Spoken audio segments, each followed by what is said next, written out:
Anda sedang mendengarkan suara profetis dari para nabi, hambanya.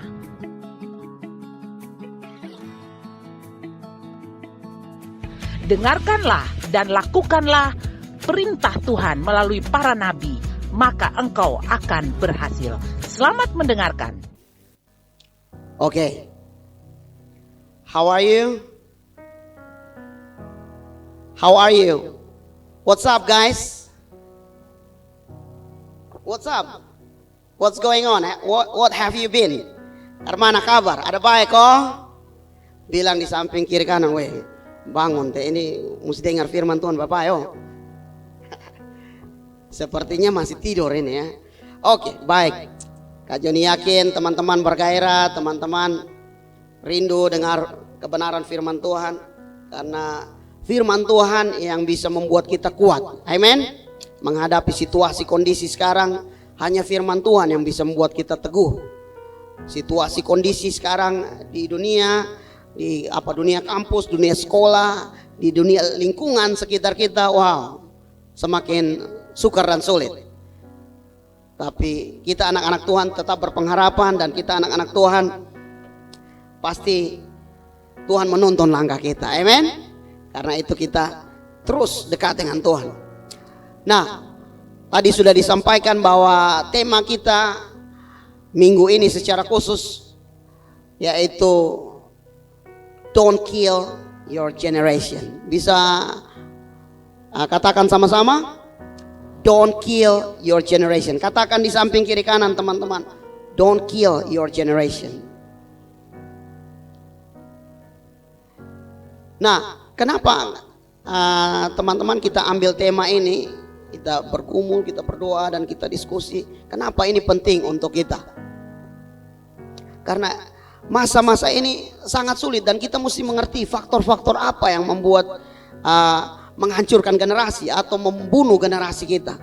Kadang-kadang kita tidak sadar bahwa ada banyak faktor yang membuat kita bisa membunuh kita sebagai generasi, tapi juga membunuh generasi ke depannya. Setelah kita, siapa yang akan lahir? Generasi muda siapa yang akan lahir? Amin. Nah, karena itu ini betapa penting kita mesti memahami, supaya dan kita bukan hanya memahami, tapi juga kita bisa ambil langkah untuk mencegah, kita bisa ambil langkah untuk mengubah keadaan. Nah, mari kita lihat what factors that can kill a generation. Jadi faktor yang pertama yang dapat membunuh generasi, mari kita lihat, bisa baca sama-sama dalam bahasa Inggris. Extreme individualism. Apa artinya? Ini artinya bahwa ego, ya. Generasi sekarang banyak yang ego, banyak yang kalau kita lihat pegang gadget, HP, hanya mau sendiri saja. Tidak peduli dengan orang di sekitar, tidak peduli dengan keluarga, tidak peduli dengan teman di kampus, mungkin tempat duduk, wah dia sibuk main ini. Itu salah satu.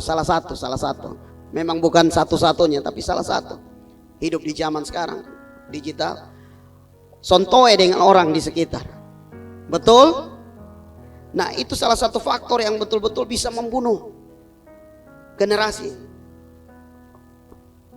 When the younger generation focuses only on themselves and ignore community, family, and social responsibilities, they lose empathy and become an isolated generation.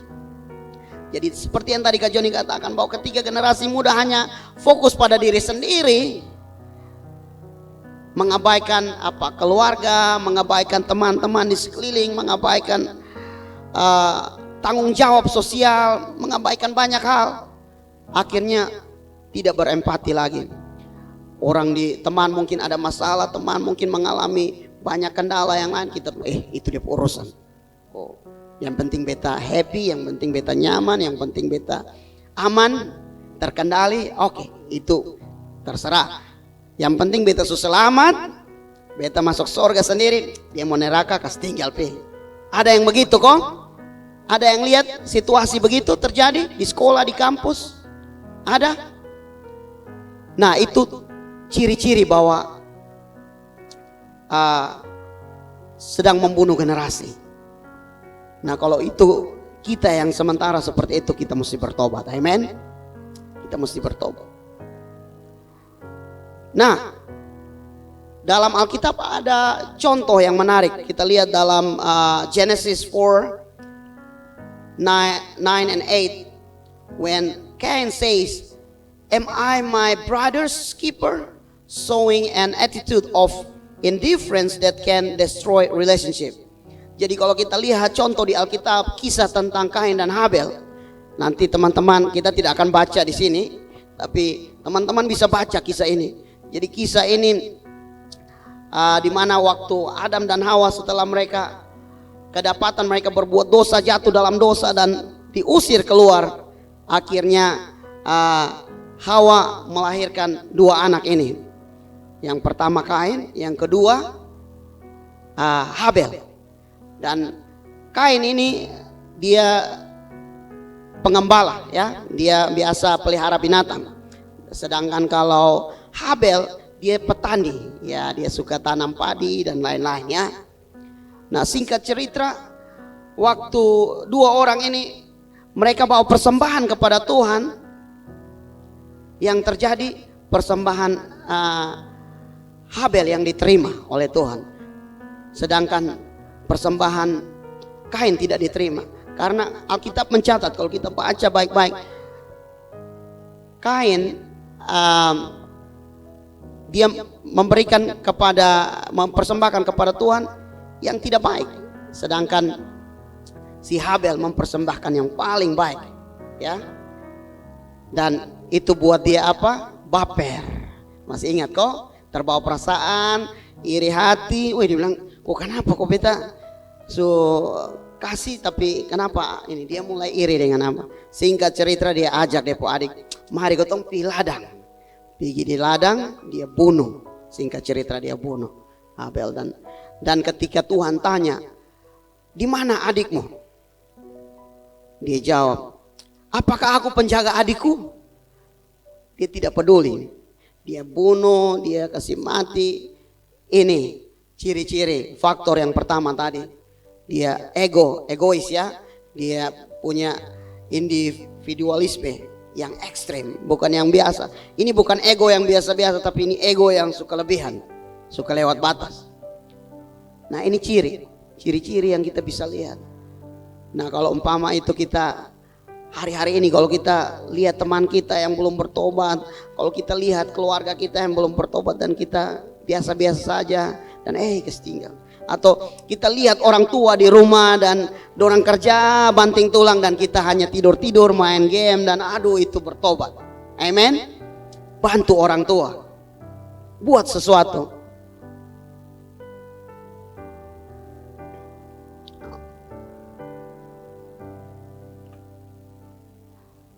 Nah, hal yang kedua, faktor yang kedua yang kita bisa lihat bisa membunuh generasi, yaitu losing the purpose of life, atau kehilangan tujuan hidup. Bisa baca sama-sama?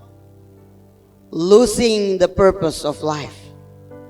Nah, banyak kali sekarang orang-orang muda, mereka tidak tahu tujuan hidup mereka apa. Betul? Banyak, aduh bingung. Jangankan tujuan hidup yang jauh, ini mau masuk SMP mana, kuliah di mana, bingung. Soalnya tahu hidup untuk seperti apa. Nah, ini kita mesti hati-hati.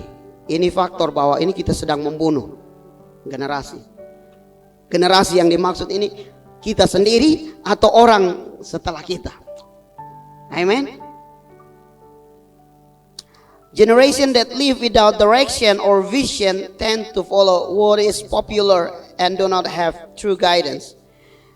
This could cause the generation to lose its identity. Jadi banyak anak-anak muda yang kehilangan arah. Dia tidak tahu tujuan hidup. Akhirnya apa? Hidup biasa-biasa, hidup sembarang saja, hidup ikut maunya sendiri. Kalau orang komunitas minum mabok, dia juga masuk situ minum mabok. Kalau komunitas pacaran, dia juga masuk situ pacaran. Kalau komunitas bikin lain, dia terombang-ambing, tidak ada tujuan hidup. Kalau orang masuk kuliah, dia jurusan ini, dia juga ikut sah. Dia tahu bahwa tujuan dia kuliah untuk mau jadi apa, dia juga bingung. Atau dia tujuan dia sekolah dia mau jadi apa, dia bingung. Itu artinya generasi tidak ada tujuan hidup. Amin. Nah, ini yang kita perlu paham. Mungkin Tuhan, kalau kita belajar, Tuhan tidak kasih semua langsung. Kita belajar dari Abraham saja. Ketika Tuhan panggil Abraham tuh tidak langsung satu kali. Abraham, lu nanti jadi ini, dan nanti lu begini. Akhirnya dia tidak membutuhkan Tuhan lagi. Tapi Tuhan arahkan satu persatu. Abraham, sekarang lu keluar, lu tinggalkan lu punya keluarga, lu punya tanah, lu punya kampung, lu pergi ke tempat ini. Tuhan hanya bilang itu saja. Nanti dia akan kasih tahu tempat di mana. Yang penting taat. Nah, Tuhan biasa bicara begitu. Jadi perlu kita supaya apa? Tuhan kasih tahu begitu supaya kita bergantung dengan Tuhan. Nah, kalau kita tidak punya tujuan yang jelas, kita tidak bergantung sama Tuhan, hidup tidak ada arah, akhirnya kita hidup beta hidup juga percuma. Kok ini beta keluarga dengan situasi latar belakang begini, mungkin beta bisa berhasil, mungkin beta bisa sukses. Nah, ini artinya dia sedang membunuh generasi, membunuh dia pun kehidupan, tapi membunuh juga generasi selanjutnya. Karena teman-teman mesti sadar, teman-teman mungkin sekarang masih ada yang SMP, SMA, kuliah, masih muda, pikir, wah ini beta hidup nikmati saja. Tapi dengar baik-baik bahwa hidup teman-teman akan menentukan generasi selanjutnya. Amin. Kalau teman-teman main-main hari-hari ini, generasi yang berikut juga mungkin main-main. Kalau teman-teman berfoya-foya dengan hidup teman-teman dan tidak perhatikan apa yang Tuhan mau, generasi teman-teman akan sulit. Mungkin anak cucu teman-teman, mungkin terlalu dini Kak Joni omong, tapi anak cucu teman-teman akan susah. Nah, kita belajar dari kisah Alkitab, ya, bangsa Israel di padang gurun, di Keluaran Exodus 16 verse 3. Jadi kalau kita baca ini keseluruhan, Kak Joni baca, wow, ini sangat menyedihkan. Karena Tuhan, bayangkan 450 tahun bangsa Israel di tanah Mesir, itu perbudakan. Memang dong makan agak enak sedikit, tapi dong jadi budak, dong jadi pekerja. Tapi ketika Tuhan mau untuk bawa orang keluar, utus Musa untuk bawa keluar, sampai Kak Joni baca itu baru bulan kedua hari ke-15. Jadi baru 2 bulan setengah mereka keluar dari tanah Mesir, mereka sudah mulai bersungut-sungut kepada Musa dan Harun. Dan mereka kehilangan arah. Mereka berulang kali, kenapa Musa dan Harun, kenapa bosong minta Tuhan bawa potong di sini di padang gurun, mau kasih mati. Lebih baik potong kembali ke Mesir. Di Mesir biar potong kerja keras, kerja banting tulang, tapi jadi ini hamba budak, tapi potong bisa makan daging, bilang begitu. Coba teman-teman nanti pulang teman-teman baca.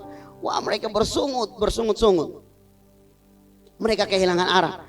Sebenarnya mereka tidak paham bahwa tujuan Tuhan bawa mereka supaya ke tanah Kanaan yang penuh dengan apa? Susu dan madu. Ada tujuan yang jelas yang Tuhan kasih. Tapi karena dalam perjalanan mereka hilang arah, mereka tidak lagi pedulikan apa yang Tuhan katakan, mereka sudah hilang arah. Akhirnya apa? Bersungut-sungut yang terjadi. Nah, kalau kita bersungut-sungut, masa orang Kubang bilang boto-boto, hati-hati, itu jangan sampai potong lagi kasih hilang.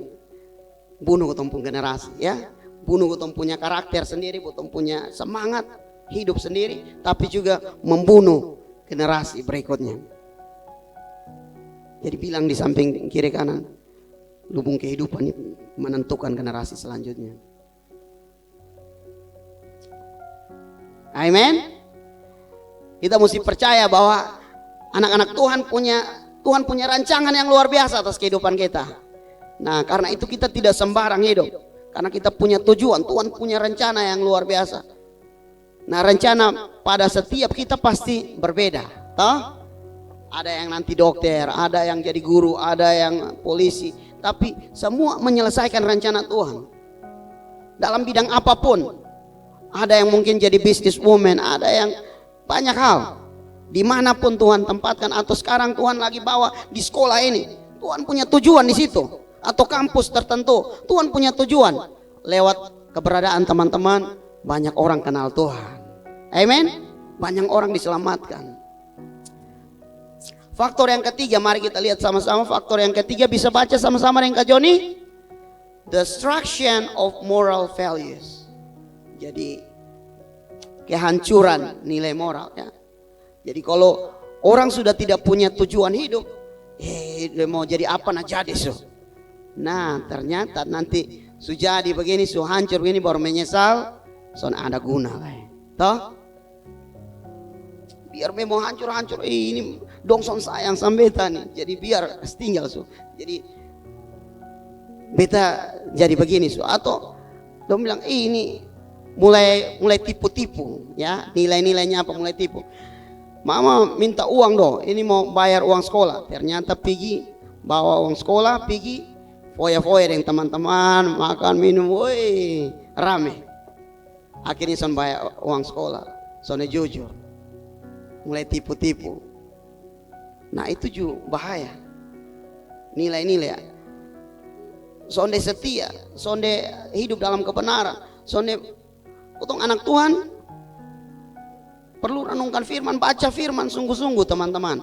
Kalau tanpa firman kebenaran yang kuat dalam pribadi kita, pasti kita akan goncang dan terbawa arus. Karena arus dunia ini sekarang kencang nah. Enak nah. Kelihatan enak sekali teman-teman. Tapi itu bisa menghancurkan kita.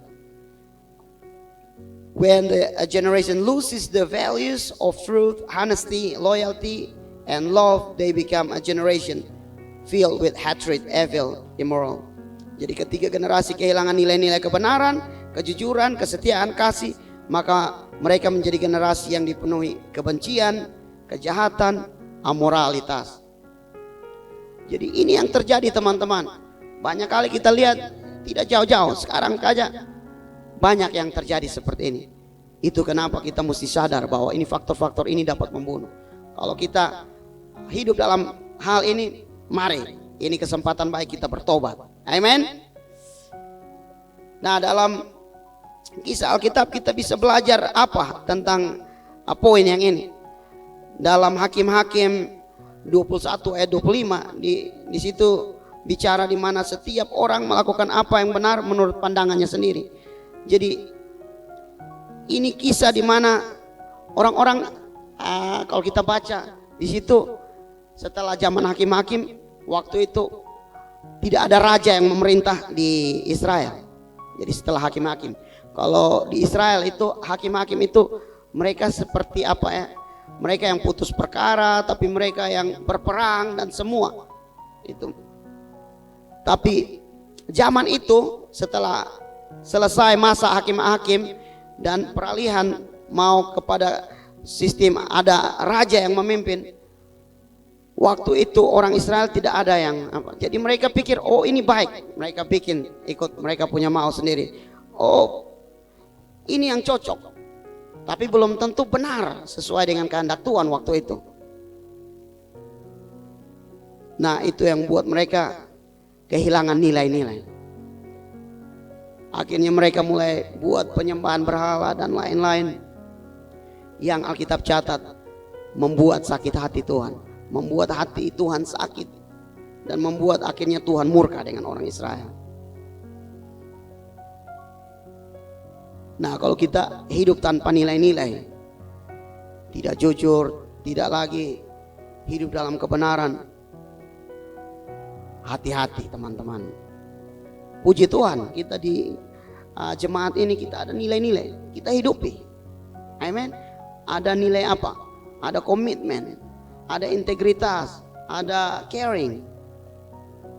Nah kita hidupkan nilai-nilai kebenaran itu dalam kehidupan kita. Tidak peduli apapun situasi, mungkin orang lain mau lakukan kok tidak lakukan, kita mulai lakukan duluan. Setelah itu baru kita bawa pengaruh kepada orang lain. Amin. Faktor yang keempat, kita mau lihat faktor yang keempat. Bisa sama-sama baca yang kuat, teman-teman. Coba baca yang kuat.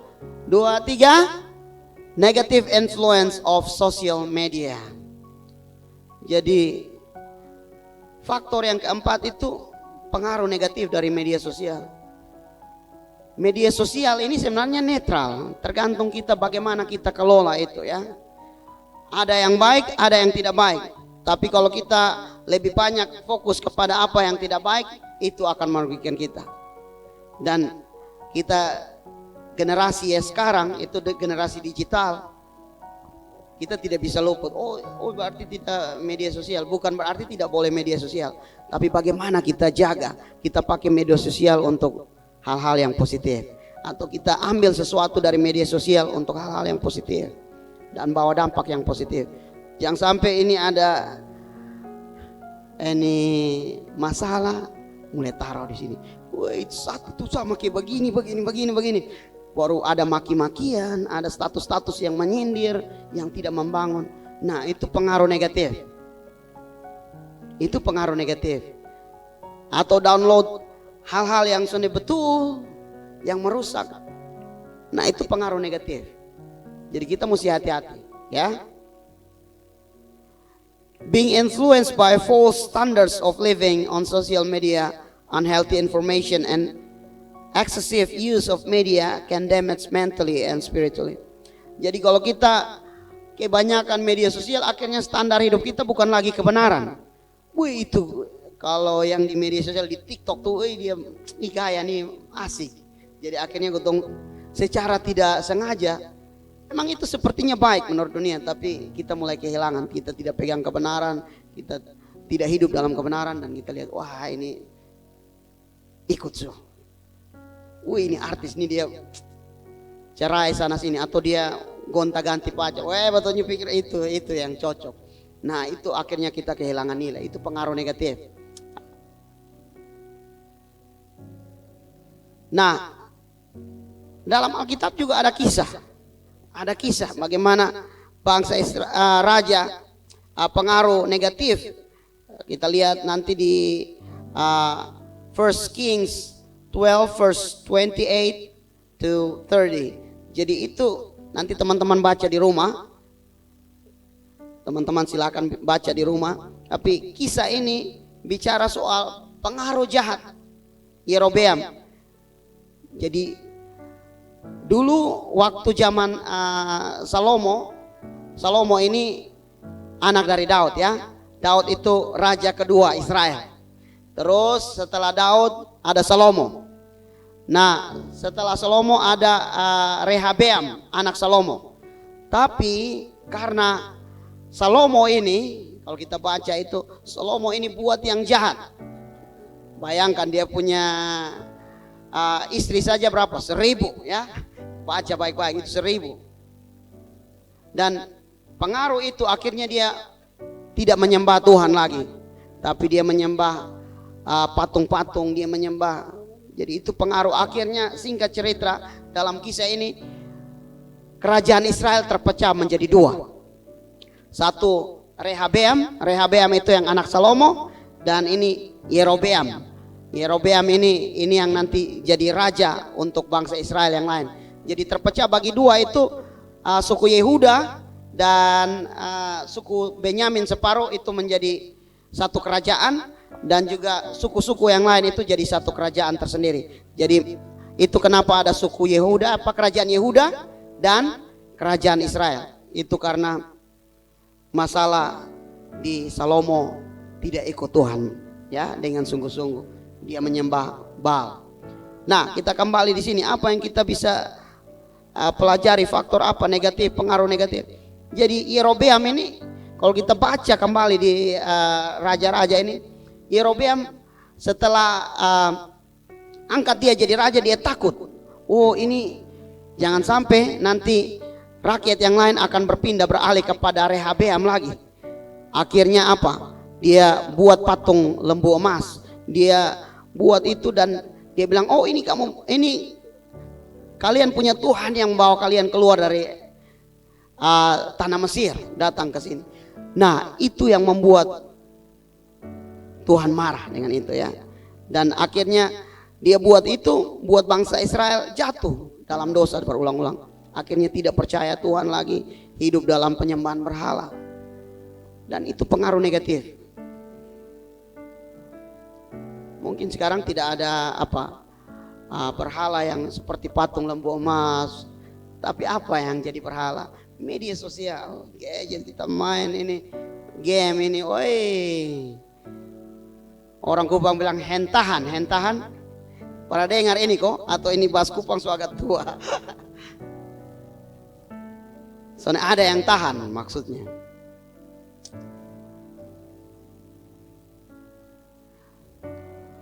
Oke, jadi sekarang Kak Joni mau coba bisa kasih tahu di samping kiri kanan ada 4 faktor yang kita sudah pelajari. Bisa kasih tahu apa-apa saja? Coba ambil 1 menit. Bisa diskusi dengan teman di sekitar. Faktor apa-apa saja yang dapat membunuh generasi. Silakan, langsung saja. Untuk kasih ingat toh. Coba ya. Yang pertama apa tadi? Individualisme ekstrim, ya, egois pembai, kira-kira begitu kalau bahasa Kupang ya, egois pembai. Oke, yang kedua, kehilangan tujuan hidup, wah luar biasa. Yang ketiga kalau dari sini dulu, tadi sudah dengar dari sini, dari sini yang ketiga apa ya? Barisan sini. Kehancuran moral, oke. Yang keempat di tengah coba. Pengaruh negatif sosial media. Bukan berarti kutong sosial media, bukan berarti begitu, tapi kutong mesti jaga faktor-faktor itu ya. Kutong pakai dengan bijak. Nah, mari sekarang kutong lihat lanjut. What can be done to prevent the killing of a generation? Jadi kira-kira apa? Nah tadi kutong sudah tahu faktor-faktor ya, 4 faktor itu. Nah sekarang kutong mau belajar kira-kira apa yang bisa buat mencegah, yang dilakukan untuk mencegah terbunuhnya sebuah generasi, satu generasi. Nah yang pertama bisa baca sama-sama. Bisa kuat 2, 3. Building a healthy community. Jadi membangun komunitas yang sehat. Nah, the church must be a safe, accepting and encouraging place for young people. Teaches the importance of sharing and supporting each other in community. Jadi bisa baca bahasa Indonesia sama-sama. Gereja harus menjadi tempat yang aman, menerima dan menguatkan generasi muda, mengajarkan pentingnya berbagi dan saling mendukung dalam komunitas. Ini salah satu hal yang penting kenapa kita ada Komsel. Nah kadang-kadang kita bertanya, gereja tuh yang mana? Betul? Gereja tuh kira-kira apa teman-teman? Gedung kok ini kok? Ini yang gereja kok? Bilang di samping kiri, kamu tuh gereja. Gereja itu bukan gedung teman-teman. Kadang-kadang kita salah pikir, oh ini gereja, ini Victory Life Community ini berarti oh ini Pak John F dan rombongan, atau Kak Joni dan rombongan dong, ini yang gereja. Jadi kadang-kadang kita bisa salah mengartikan, oh ini kalau sonde ada yang lihat berarti itu, oh itu gereja. Salah teman-teman, ini yang gereja. Bilang kamu yang adalah gereja. Amin. Jadi teman-teman, setiap kita punya tanggung jawab. Jangan yang pikir oh ini pemimpin, ini Pak John F dong, ini dong son lihat ketong, jadi sudah ketong ini. Nah ketong yang mesti bangun komunitas. Amin. Kalau son ini ketong pikir, oh ini sonde itu dong di sana. Nah ketong ini apa? Nah ini ketong mesti paham teman-teman. Supaya apa? Ketika ketong ada di gereja ini, ketong bertobat, bertumbuh, bukan karena memang Tuhan tempatkan ada pemimpin, ketong mesti hormat, tapi Tuhan tempatkan ada rencana Tuhan di sini. Amin. Bukan sekadar karena teman-teman, orang tua teman-teman ada di sini, makanya teman-teman ada di sini. Tidak. Itu mesti paham betul. Karena kalau tidak nanti kita bisa bilang, oh ini dong gereja nih, son peduli. Nah, kau yang mesti bangun kepedulian, mulai dari diri kita sendiri. Oke? Amin. Dan kita yang mesti apa? Di sini tadi bilang apa? Gereja harus menjadi tempat yang aman. Nah kita yang menjadi tempat yang aman artinya apa? Kalau orang cerita di Komsel dia punya masalah atau apa, jangan sampai ketong bocor mulut. Nah itu ketong gereja yang son betul.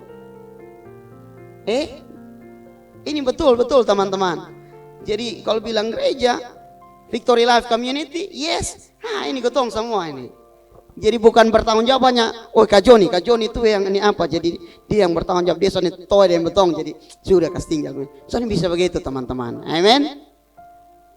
Nah setiap kita harus ambil kita punya peranan masing-masing. Kita harus bisa dipercaya. Kalau orang cerita apa, kita tidak bocor mulut, kita bisa jaga rahasia, bisa saling menguatkan. Nah perkataan-perkataan kita juga bukan bully atau mengejek, tapi perkataan-perkataan yang membangun. Nah itu membangun komunitas yang sehat teman-teman.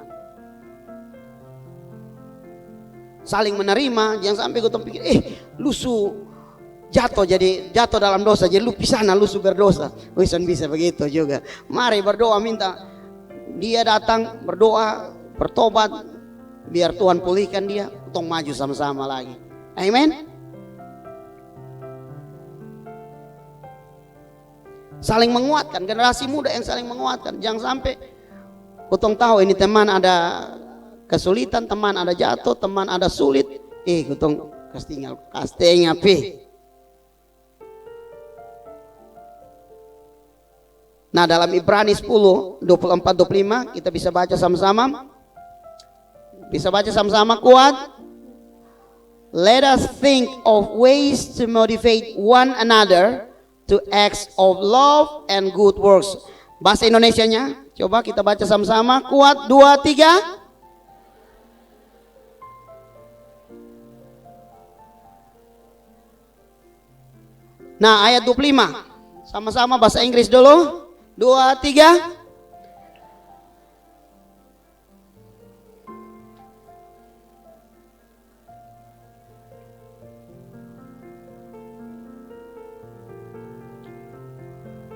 Dan bahasa Indonesia lain kuat sama-sama. 2, 3.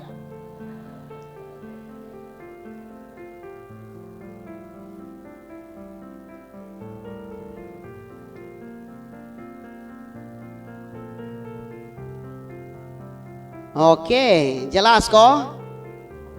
Gotong yang mesti bangun komunitas. Gotong jangan menjauhkan diri. Ini satu di kurang bagus, jadi gotong jauh. Nah, soalnya bisa begitu. Atau gotong mungkin dalam komunitas yang apa, dalam rumah coba contohnya. Ini mama disiplin atau mama buat sesuatu yang akhirnya gotong kurang enak. Gotong keluar, mama beda keluar sah, beda tinggal di tetangga sah. Kan kasihan. Iya toh. Mungkin bisa 1 minggu, mungkin bisa, tapi akan pulang, percaya.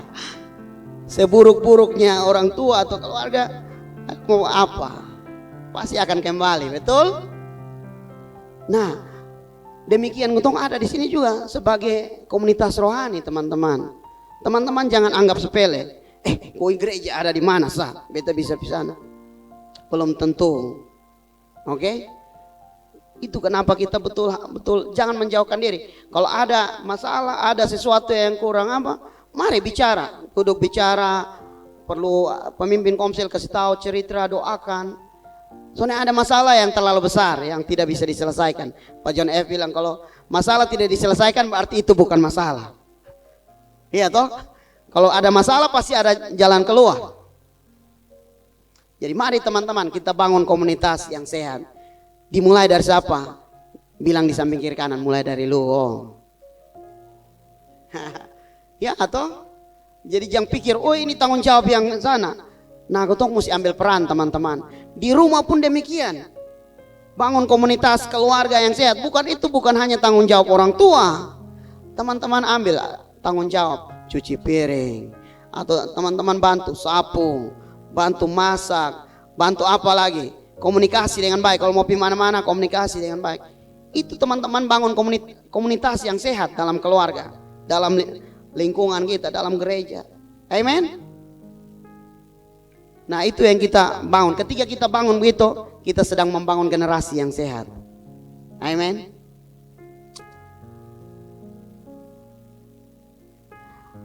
Hal yang kedua, bisa baca sama-sama, kita baca sama-sama. 2, 3. Appropriate, discipleship, and direction. Bahasa Indonesianya in Indonesian, pemuridan, pengarahan yang tepat. The church and family must be mentors and role models who instill strong moral and spiritual value. Gereja dan keluarga harus menjadi mentor dan panutan yang menanamkan nilai-nilai moral dan spiritual. Jadi materi ini sebenarnya juga sudah ada untuk orang tua ya. Jadi ini juga bukan tanggung jawab hanya orang tua. Nah, omong gereja sekali lagi, gereja itu bukan pemimpin tertentu saja, tapi kita adalah gereja. Jadi kita mesti ambil bagian, ambil peranan kita. Dan kita mesti jadi mentor, kita mesti jadi role model, kita mesti jadi contoh, jadi panutan untuk banyak orang yang lain di luar sana. Ketika teman-teman ada di sekolah, teman-teman jadi contoh dan orang lihat, weh, ini nona nih beda memang nah. Dia nama Esana beda nah, iya toh? Dia anak Tuhan, luar biasa cinta Tuhan, ibu dokter tapi luar biasa ya. Oke, begitu. Weh, ini dia nih Rara ini tapi luar biasa cinta Tuhan. Orang bisa lihat. Jadi dia jangan lihat dia begitu tapi wah dia luar biasa. Wah ini dia Dimas ini Pak. Ini Dimas Pak. Anak Tuhan cinta Tuhan. Jadi orang bisa lihat. Betul-betul orang bisa lihat ada contoh panutan. Karena tidak selamanya teman-teman akan dimentor, tapi teman-teman harus jadi mentor. Amin. Kalau sekarang kayak Kak Rafael, Kak Putra, oke mungkin sekarang masih di mentor. Tapi berpikir, kita masih SMP kelas 1. Tapi pikir bahwa Tuhan pilih kamu bukan kebetulan. Satu kali kamu yang jadi mentor untuk banyak orang. Banyak anak-anak Tuhan cinta Tuhan karena kamu ya.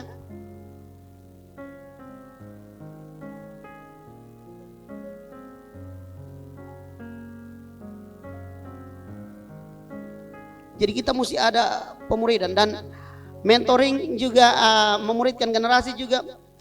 Saya pikir nanti ada orang-orang tua yang dalam jemaat, mereka justru belajar. Jadi bukan hanya tanggung jawab mentor di gereja, tapi orang tua juga ambil peran. Atau kita anak-anak muda juga ambil peran.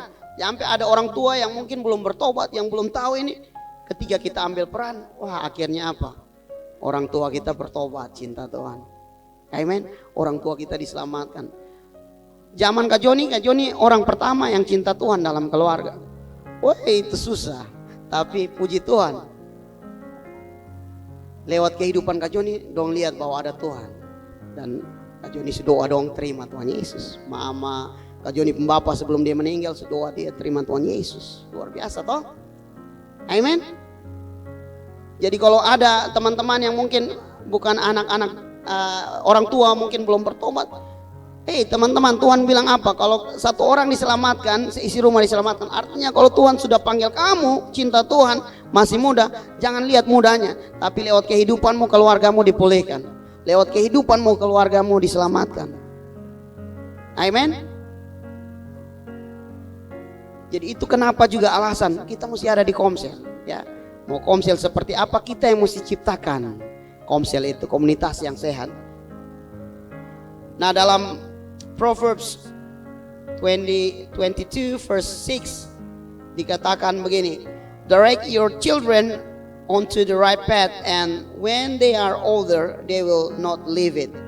Dalam bahasa Indonesia, didiklah orang muda menurut jalan yang patut baginya, maka pada masa tuanya pun ia akan tidak akan menyimpang dari jalan itu. Nah, bagaimana kita mentor juga untuk kita sendiri. Ini penting kita saat teduh, berdoa, kita baca firman. Ini penting teman-teman. Jadi ini kita lagi bangun dasar, ya, bangun dasar. Karena kalau kehidupan kita cinta Tuhan, generasi kita akan cinta Tuhan. Kak Joni yakin. Amin. Mari kita belajar dari Alkitab. Abraham cinta Tuhan sungguh-sungguh. Generasi selanjutnya siapa? Ishak cinta Tuhan sungguh-sungguh. Terlepas dari dia ada kurang sana sini, tapi Alkitab catat bahwa Allah Abraham, Allah Ishak, dan Allah Yakub, 3 generasi cinta Tuhan. Nah, teman-teman kita masih muda, teman-teman juga mesti ada belasan tahun. Wih ini kapan nikah, kapan ada anak cucu, masih jauh. Tapi teman-teman perlu persiapkan diri dari sekarang. Kehidupan teman-teman hari ini menentukan anak cucu ke depan, orang cinta Tuhan atau tidak. Kak Joni lihat ada banyak anak-anak pendeta atau anak-anak orang-orang yang cinta Tuhan, mereka punya anak-anak, mereka punya turunan luar biasa. Amin. Nah teman-teman rindu juga? Kalau rindu katakan amin besar-besar. Kurang besar ini mah. Kalau rindu katakan amin. Ya. Betul teman-teman. Teman-teman yang pikir kita masih SMP. Berdoa mulai dari sekarang, jaga hidup mulai dari sekarang. Karena itu menentukan. Oke, yang ketiga, Kak Joni cepat, yang ketiga bisa sama-sama baca. Use media wisely, ya. Menggunakan media sosial dengan bijak. Media sosial, pokoknya semua media yang ada dengan bijaksana. Apa yang penting? Mungkin posting yang enak, yang membangun, ya, bukan yang membuli atau mau sindir-sindir orang. Itu dijauhkan. Teaching the younger generation to use or utilize social media and technology positively, such as spreading Christian values, testimony of faith, and digital services. Jadi kita pakai media sosial untuk apa? Penginjilan. Kita pakai media sosial untuk membangun orang lain. Banyak anak muda yang bisa dibangun lewat media sosial, bisa dijangkau lewat media sosial. Jadi tadi yang Kak Joni bilang, media sosial itu netral sebenarnya. Tergantung bagaimana kita kelola dia. Kita kelola dia secara bijaksana dengan positif, maka itu punya dampak positif. Tapi kalau kita pakai untuk yang negatif, akan menghancurkan diri kita. Bukan hanya diri kita, tapi generasi kita. Amin. Jadi kita mesti pakai dengan bijaksana, ya. 1 Corinthians 10 verse 31. So whether you eat or drink or whatever you do, do it all for the glory of God. Coba kita baca sama-sama dalam bahasa Indonesia lebih kuat. 2, 3. Jika engkau makan atau jika engkau minum atau jika engkau melakukan sesuatu hal lain, lakukanlah semua itu untuk memuliakan Tuhan. Bayangkan, bisa bayangkan ini Paulus tulis. Ini soal makan minum teman-teman. Berarti itu penting juga. Makan minum saya itu mesti memuliakan Tuhan. Apa yang lain-lain? Ini ayat ajar begitu toh?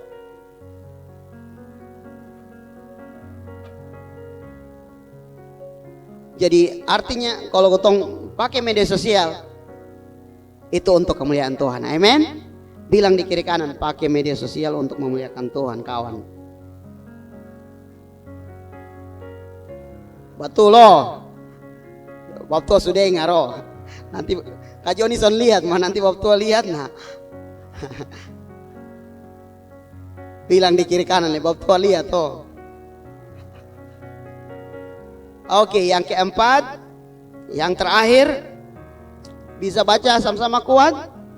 Prayer and spiritual healing. Doa dan pemulihan rohani, ya. Kalau ketong anak muda sekarang bilang healing. Ya, ketong mesti healing juga, bukan hanya jalan-jalan pasiar, tapi healing dengan firman Tuhan. Ya toh, dibuat sesuatu firman Tuhan kebenaran tidak kasih turun depung standar, tapi dibuat asik begitu. Kebenaran firman Tuhan dibuat asik, ya. Karena Kak Joni yakin bahwa firman Tuhan itu relevan. Mau anak muda, orang tua, generasi dulu, generasi sekarang masih relevan sampai sekarang teman-teman.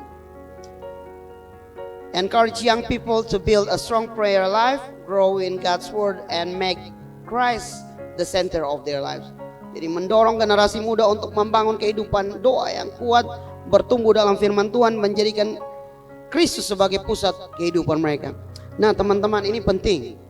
Kak Joni bisa bersaksi bahwa kalau Kak Joni tidak cinta Tuhan sungguh-sungguh, mulai dari umur 16 tahun Tuhan panggil, Kak Joni rasa bahwa pekerjaan yang Kak Joni kerjakan sekarang, penerjemahan Alkitab ke kampung-kampung, itu mungkin Kak Joni bisa mati.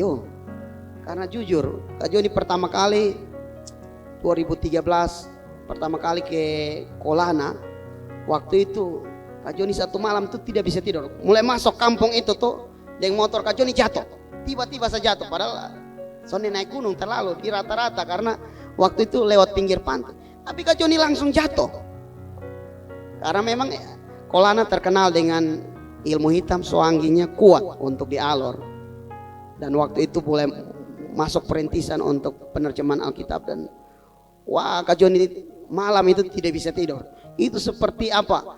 Ada satu pasukan yang besar yang kepung Kak Joni waktu itu. Kalau Kak Joni tutup mata berarti seperti Kak Joni itu habis. Jadi malam tuh Kak Joni tidak tidur, berdoa. Nah kalau Kak Joni tidak terlatih dengan waktu cinta Tuhan, awal-awal doa kuat dengan firman, Kak Joni rasa itu pasti Kak Joni habis sudah itu waktu itu. Karena itu serangan yang betul-betul sulit teman-teman. Sulit teman-teman. Teman-teman mungkin belum merasa, tapi ini Suanggi berhadapan dengan ilmu hitam yang betul-betul ini pasukan. Ini masuk di kubu. Nah, peperangan rohani yang betul-betul teman-teman mungkin belum dapat, tapi Kak Joni rasa itu peperangan yang selama Kak Joni cinta Tuhan cukup kuat di situ. Nah, banyak orang pendeta saja bisa sakit sampai mati. Yang tugas-tugas di sana ada yang sampai begitu. Betul, serius. Jadi itu kenapa Kutong perlu kuat dalam doa, dalam firman. Itu buat Kutong kuat. Singkat cerita, Kak Joni lewati malam itu, akhirnya Kak Joni pulang dengan aman sampai sekarang masih bisa berdiri di sini. Dan puji Tuhan, apa yang Kak Joni tabur di sana dengan doa, dengan apa? Dulu mulai dengan satu bahasa, tapi sekarang 9 bahasa, 9 komunitas bahasa di sana. Dulu ada pernah orang yang mulai dengan penerjemahan Alkitab dan dong mati semua, sampai orang sudah mau terima.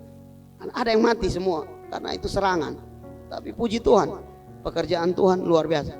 Nah, itu Kak Joni kesaksian. Tapi teman-teman, Tuhan akan tempatkan teman-teman dengan tujuan Tuhan. Nah, teman-teman mesti kuat dengan apa? Firman Tuhan, dengan doa. Jangan anggap remeh. Karena ketika Tuhan bawa di pekerjaan tertentu, teman-teman sebagai anak Tuhan pasti akan hadapi banyak-banyak tantangan. Jadi perlu kuat dari sekarang, perlu bangun fondasi. Mau jadi dokter atau apapun, akan hadapi mungkin pasien-pasien yang ini di luar kendali. Tapi kalau anak Tuhan, bukan hanya dengan obat-obatan, tapi dengan doa, mungkin bisa sembuh dan mujizat terjadi. Amin. Yang dokter-dokter, calon dokter, amin. Kuat. Oke. Firman Tuhan terakhir, Mazmur 119 ayat 9. Kita sama-sama lihat, sama-sama baca. 2, 3. How can a young people stay on the path of purity by living according to your word? Dengan apakah seorang muda mempertahankan kelakuannya bersih? Dengan menjaga sesuai dengan firman Tuhan. Jadi tidak ada yang lain. Firman Tuhan itu yang harus jadi pegangan kita, itu yang harus kita. Jangan seorang muda menganggap kita rendah karena kita muda, tapi kita jadi teladan. Nah, bagaimana kita bisa teladan? Firman Tuhan. Karena firman Tuhan berkata dalam Roma, dikatakan bahwa ketika kita menerima kebenaran, kebenaran itu akan memerdekakan kita. Amin. Tuhan akan menolong kita, Tuhan akan buat kita bisa mengerti, bisa bertahan dalam situasi apapun. Firman, doa. Jadi teman-teman jangan main-main dengan baca firman. Orang sekarang mentor-mentor, ayo saat teduh, jangan main-main dengan itu teman-teman. Ini serius, karena akan menentukan langkah teman-teman ke depan. Sekarang teman-teman mungkin rasa masih biasa, tapi firman Tuhan itu luar biasa. Ketika teman-teman dalam masalah, teman-teman dalam kesulitan, firman Tuhan yang dapat menolong. Makanya Alkitab catat bahwa firman Tuhan adalah pelita bagi kaki kita dan terang bagi jalan kita. Ketika dalam kesulitan, banyak kali Kak Joni waktu baca firman Tuhan dulu sepertinya tidak mengerti, tapi baca saja. Nah, ketika dapat masalah baru ini firman, ini firman bicara soal ini, menguatkan Kak Joni dan bisa lewati masalah. Amin. Dan Kak Joni yakin bukan saja Kak Joni yang akan alami, tapi teman-teman akan alami. Oke, kesimpulan yang terakhir Kak Joni mau baca kasih teman-teman. Our generation could be killed not only physically but also spiritually, emotionally and morally as the younger generation, we have a great responsibility to choose the right path in life, maintain divine values, and be blessing to this and future generation. Don't let our generation become a lost generation. Instead, be a generation that stand firm in the truth and become the light and the salt of the world. Mari kita baca sama-sama bahasa Indonesia. 2, 3. Generasi kita dapat terbunuh bukan hanya secara fisik, tapi juga secara spiritual, emosional, dan moral. Sebagai generasi muda, kita memiliki tanggung jawab besar untuk memilih jalan hidup yang benar, menjaga nilai-nilai ilahi, dan menjadi berkat bagi generasi ini dan generasi mendatang. Jangan biarkan generasi kita menjadi generasi yang hilang atau terhilang. Sebaliknya, jadilah generasi yang berdiri teguh dalam kebenaran dan terang dan garam bagi dunia. Amin.